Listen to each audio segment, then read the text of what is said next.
大家好，我是子仁，欢迎来到我的频道。在上一个视频中，我们在室内的电箱上安装了 Interlock Kit。今天我们来到室外，做一些发电机使用前的准备工作，同时安装 Inlet Box。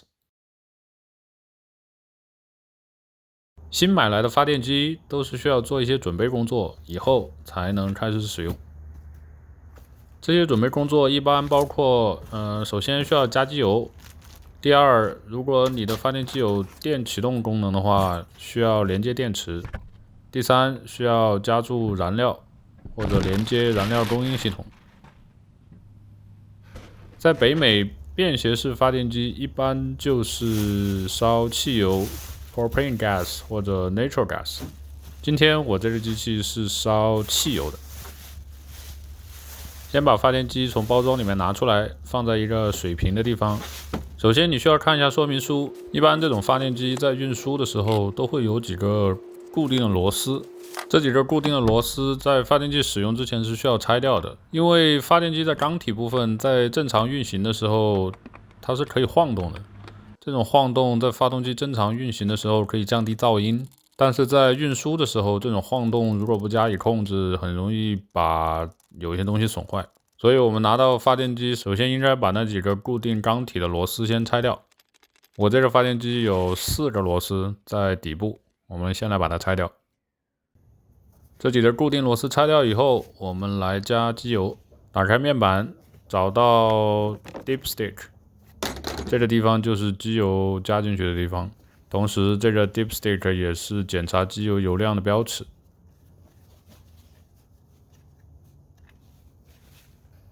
你需要仔细看一下说明书，你的机器需要用什么型号的机油。一般来说，合成的或者非合成的都可以，但是非合成的机油需要根据你使用时候的环境温度来确定机油的型号。但如果你用合成机油的话，一般 5W30 的机油就可以了。我们再确定一下机油的量够不够，然后把盖板装回去。我买的这个发电机它是 close frame 的发电机，它外面的每一个盖板都是可以起到隔音的作用的，所以都需要把它们装回去，这样机器整体的噪音才会降低。下面我们来连接电池。发电机在出厂的时候，它的电池一般都是断开的，因为出厂的时候工厂都会按照长期储存的标准，在你使用之前需要把它重新接上。这个机器需要把电池的负极重新接上。接好以后，再把盖板盖回去就可以了。最后是加注燃料，我这个机器是用的汽油。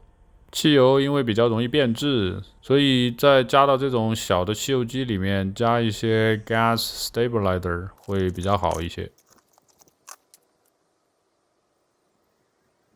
做完以上这些准备工作以后，理论上发电机就可以启动并正常使用了。每个机器的点火的过程可能都有一些不同，但是它们的原理都是一样的。我这个机器把这个转盘转到 Start 的位置，它的油路和 choke 就打开了，然后直接按下这个按钮，它就自动开始点火了。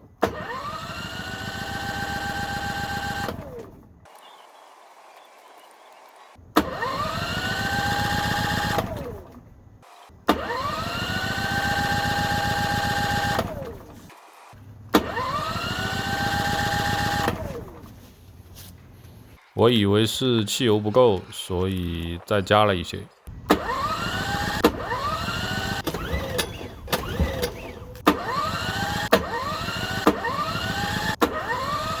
在用电池点了几次火以后，电池就用光了。因为这种电池在出厂的时候，它一般都是没有充满的，或者充满了，因为放太久，它电就快没了。所以我们先把电池充一下电。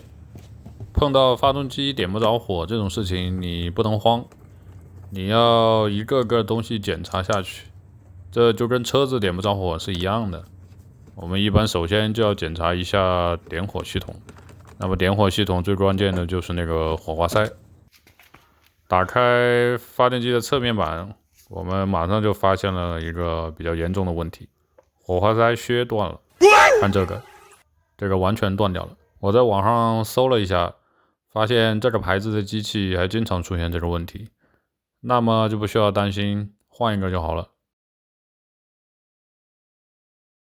几天以后，厂家给我寄来了一个新的火花塞靴，我们来把它装上。这个装起来也非常简单，把老的拧下来，新的拧上去就可以了。我们重新安装好各种东西，然后再来试一次。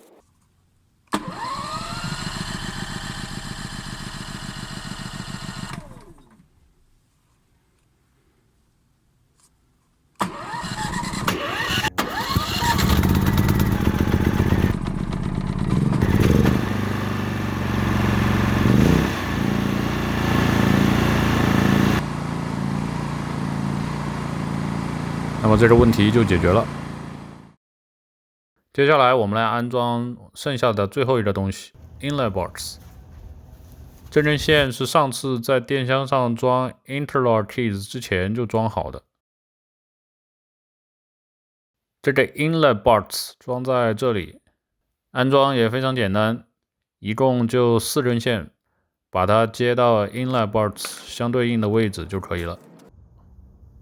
你们看，这个插头是 male 的，所以在正常电网供电的时候，这里是不能有电的，不然就会有触电的危险。如果你不明白这里为什么会没有电，那你可以看我之前那个安装 interlock keys 的视频，视频的链接在右上角。